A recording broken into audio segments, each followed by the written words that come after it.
This channel does not promote any violent, harmful, or illegal activities. All content provided by this channel is meant for an educational purpose only.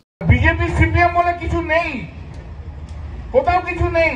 দেখুন না, ছটা উপনির্বাচনের result বেরোবে, দেখতে পাবেন কেউ কিছু নেই।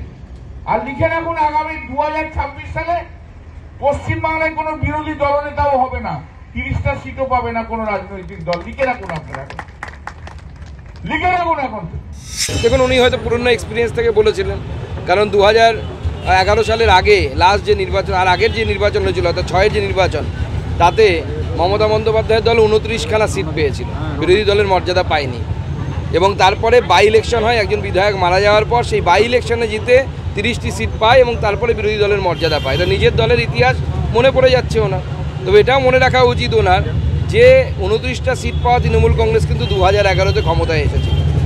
অতএব কেউ কোনো দলকে ওনার এরকম ভাবার বিষয় নয় যে সেই দল কম সিট পেল বা তার সিট সাময়িকভাবে কমে গেল মানে যে সেই দল ক্ষমতায় আসতে পারবে না।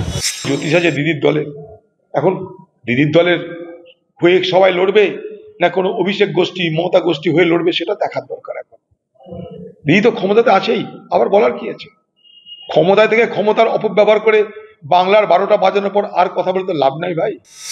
কল্যাণবাবু যদি সন্ধে নামার আগে বলেন তাহলে একরকমভাবে বুঝতে হবে, সন্ধে নামার পরে বললে আরেকরকমভাবে বুঝতে হবে। আমি জানি না কখন বলেছেন। এই কল্যাণ ব্যানার্জি এত বাজে কথা বলেন যে এর রাজনৈতিক উত্তর দেওয়া আমাদের পক্ষে খুবই কঠিন। পুলিশ ছাড়া ভোট করাক, গুন্ডা ছাড়া ভোট করাক, কল্যাণ ব্যানার্জি গণতন্ত্রের নিয়মে শ্রীরামপুরে লড়ে দেখান। এখন এইসব বড় বড় কথা বলছেন। আরজি করের আন্দোলন তো মোটামুটি ভিতর থেকে ঝাঁকিয়ে দিয়েছিল। তখন শ্যাডো সাজতে এই কল্যাণ ব্যানার্জিকে আইনজীবীদের মিছিলের সামনে সামনে গলা চিরে উই ওয়ান্ট জাস্টিস বলে স্লোগান দিতে দেখা গেছিল। তাহলে তখন কেঁপে গেছিলেন, তখন রাস্তায় নেমেছিলেন। এখন আবার যেই আন্দোলন একটু স্তিমিত হয়েছে, এখন আবার নিজের আসল রূপে বেরিয়েছেন।